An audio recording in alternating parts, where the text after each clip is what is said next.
tunasema tunatambua watumishi wa umma wanafanya kazi nzuri, na hata nchi hii kupiga hatua hii ya maendeleo ni kwa sababu ya ufanyakazi mzuri wa watumishi wa umma. Lakini tumesema kama ilivyo kawaida, hata kwenye familia wapo na wazembe ambao wamekuwa wakisababisha kero kwa wananchi wetu. Wale wanaopiga dana wananchi wanapokwenda kutafuta ufumbuzi wa kero zinazowakabili, hao ndio tunaosema hawatakuwa na nafasi. Mwananchi anakwenda kwenye ofisi ya serikali akiwa na jambo linalomsibu, analifikisha, anatarajiwa apate ufumbuzi, na Mheshimiwa Rais amewezesha kila ofisi ikapata kitendea kazi ili waweze kuwasaidia Watanzania. Anafika pale, lugha anayokutana nayo si njema. Anafika pale, anasikilizwa, anapigwa kalenda, uje kesho. Anafika pale, anasikiliza, anaambiwa uje kesho kutwa. Kesho kutwa akirudi anaambiwa uje wiki ijayo. Wiki ijayo akifika anaanza kuulizwa, hivi ulisemaje?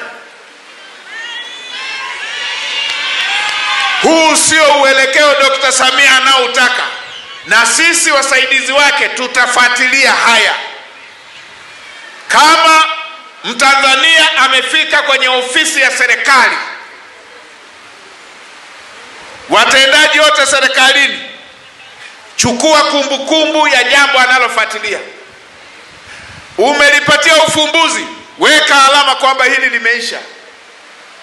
Limekuzidi kimo, wewe mwenyewe lifikishe kwenye ngazi inayotakiwa. Hiyo ndio maana halisi ya kusogeza huduma karibu na mwananchi.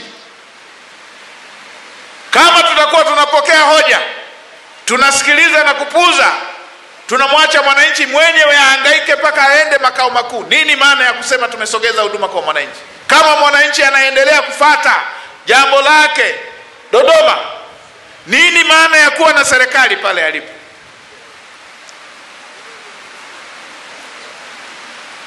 Rais amewezesha miundombinu, amewezesha vitendea kazi, amewezesha magari mengi kwa ajili ya watumishi watendaji serikalini kuwafikia wananchi.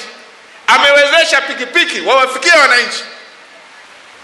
Haya magari yameanza tu kuwa na kazi moja ya kwenda kwenye mkutano, kuendea kwenye semina na matembezi. Hili jambo ni lazima tubadili uelekeo. Kwa wakati huu na wakumbusha utaratibu tunaotakiwa kutumia. Mwananchi Mtanzania akifika ofisini asikilizwe, atafutiwe ufumbuzi wa jambo lililompeleka pale. Kama ngazi